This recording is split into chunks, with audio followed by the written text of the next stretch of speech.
முருகனே செந்தில் முதல்வனே மாயோன் மருகனே ஈசன் மகனே உருகை முகத் தம்பியே உன்னுடைய தண்டைக்கால் எப்பொழுதும் நம்பியே கைதொழுவேன்னார். பக்தி பிளஸ் நேயர்கள் அனைவருக்கும் அன்பான வணக்கம்.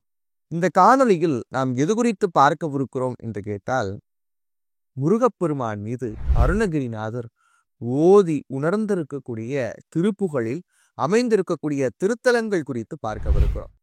எப்படி நாயன்மார்களில் அதுவும் குறிப்பா தேவார முதலிகள் என்று சொல்லக்கூடிய திருஞான சம்பந்தர், திருநாவுக்கரசர், சுந்தரர் சிவபெருமான் மீது பதிகங்கள் பாடி அந்த பதிகங்கள் பாடப்பெற்றிருக்கக்கூடிய திருத்தலங்களை பாடல் பெற்ற தலங்கள் என்று கொண்டாடுகிறோமோ, ஆழ்வார்கள் திருமாலின் மீது பால் போன்ற பாசுரங்கள் பொழிந்து அந்த திருத்தலங்களை எல்லாம் மங்களாசாசனம் பெற்றிருக்கக்கூடிய கோயில்களாக மாற்றியிருக்கிறார்களோ, அதை நாம் எப்படி 108 திவ்ய தேசங்களாக கொண்டாடுகிறோமோ, அந்த வழிமுறையில அருணகிரிநாதரால் பாடப்பெற்றிருக்கக்கூடிய திருப்புகழி 209 முருகனுடைய திருத்தலங்கள் குறித்து அடையாளம் காண்கிறோம்.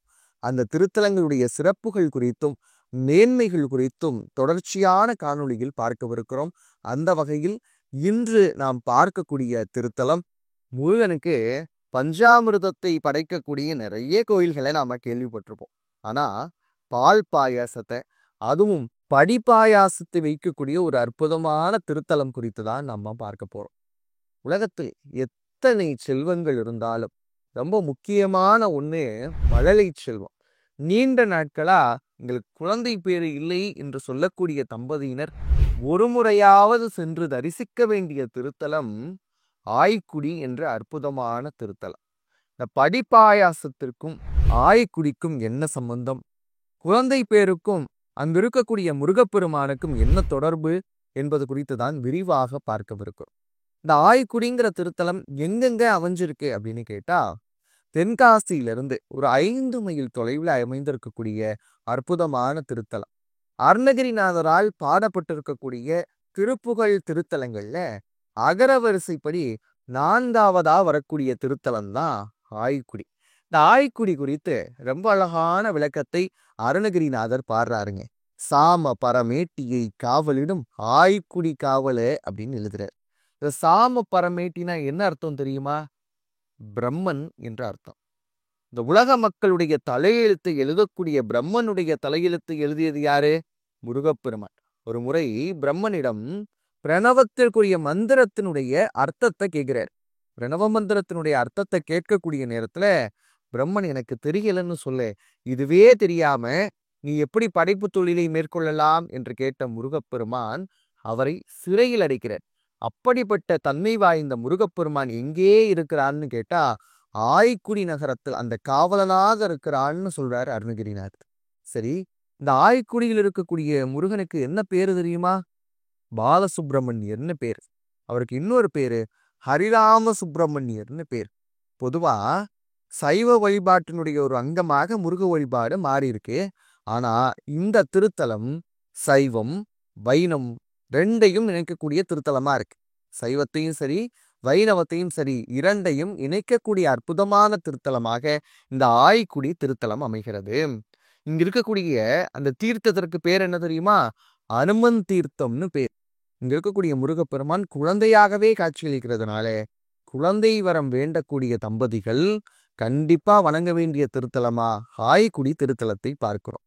சரிங்க, இங்க இருக்கக்கூடிய முருகப்பெருமான் எப்படி இங்கு வந்தார் அப்படிங்கிறதே ரொம்ப மெய்சிலிருக்க வைக்க வேண்டிய ஒரு கதை. என்ன அப்படின்னா, இந்த கோயில் அமைஞ்சிருக்கு இல்லையா, இப்ப இதுல இருந்து கிழக்காக மல்லிபுரம்னு ஒரு ஊர் இருந்திருக்கு. அந்த மல்லிபுரம்ங்கிற ஊர்ல ரொம்ப பெரிய குளம் இருந்திருக்குங்க. ரொம்ப நாளா தூர்வாராமையே இருந்திருக்கிறாங்க. இப்போ ஊர் மக்கள் என்ன முடிவுக்கு வராங்க, இந்த குளத்தை தூர்வாரலாமே அப்படின்னு ஒரு முடிவுக்குள்ளாக வராங்க. அந்த குளத்தை தூர்வாரக்கூடிய நேரத்தில் ஒரு பெட்டி கிடைக்குது. அந்த பெட்டிக்குள்ளாக ரொம்ப அருமையான முருகன் சிலை இருக்கு. அந்த சிலை எப்படி அமைந்திருக்கிறதுன்னு கேட்டா, இடதுபுறம் மயில் திரும்பி இருக்க முருகப்பெருமான் குழந்தை வடிவிலே அமர்ந்த நிலையில் காட்சியளிக்கிறார். இத முருக பக்தர் ஒருத்தர் தன்னோட வீட்டுக்கு எடுத்துட்டு போயிட்டார்.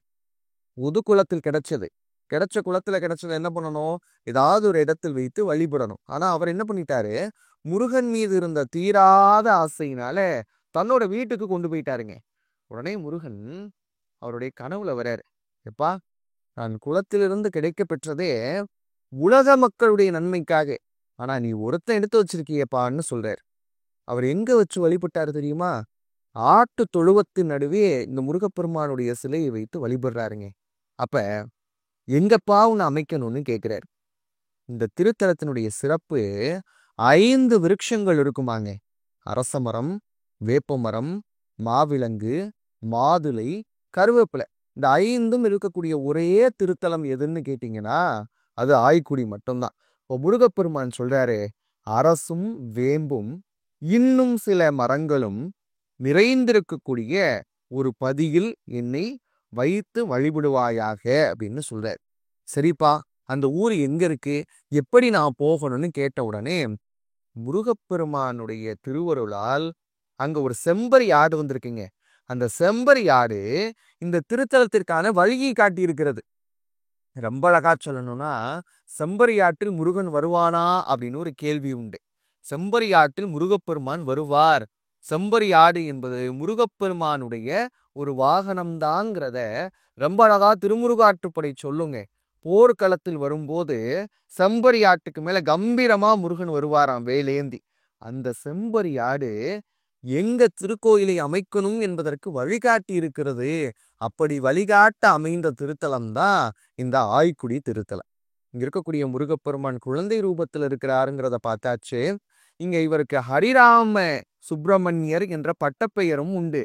ஏன் அப்படின்னு கேட்டா, இங்க இருக்கக்கூடிய மூலவருக்கு வைதீக ஆகமத்தின் பெயர்ல சில பூஜை முறைகள் நடக்குது. அதாவது வைணவ சம்பிரதாயத்தினுடைய அடிப்படையில.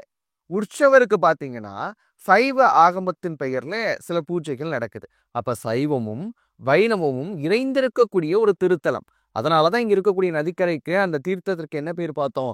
அனும தீர்த்தம்னு பார்த்தோம். இந்த அனும தீர்த்தத்துக்கு இன்னொரு சிறப்பு என்னன்னா, முருகன் கிட்ட இன்ன கோரிக்கை நடக்கணும்னு சொல்லி பாலினால் செய்யப்பட்ட பாயாசத்தை படைக்கிறாங்க.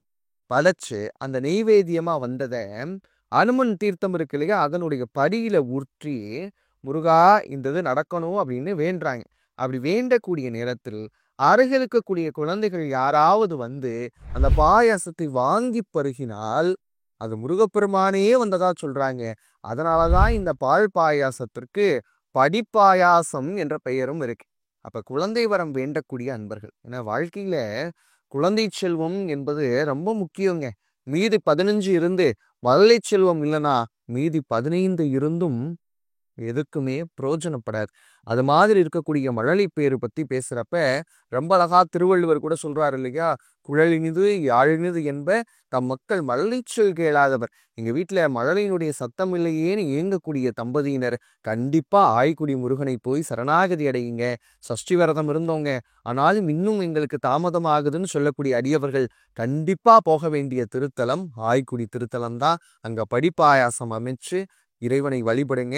முருகனே வந்து உங்களுக்கு குழந்தையாக, அதுவும் நீங்க மகன் கேட்டாலும் சரி மகள் கேட்டாலும் சரி முருகனே வந்து பிறப்பார் அப்படிங்கிற நம்பிக்கை இந்த திருத்தலத்தில் உண்டுங்க. இங்க இருக்கக்கூடிய முருகப்பெருமான் குழந்தையாகவே இருக்கிற காரணத்தினால குழந்தை வரத்தை அருளக்கூடிய முருகப்பெருமானா இருக்கிறாரு. கண்டிப்பா வாழ்நாளில் ஒரு முறையாவது சென்று தரிசிக்க வேண்டிய திருத்தலத்தில் அருணகிரிநாதர் பாடி வைத்திருக்கக்கூடிய ஆய்க்குடி என்ற திருத்தலமும் அமைகிறது.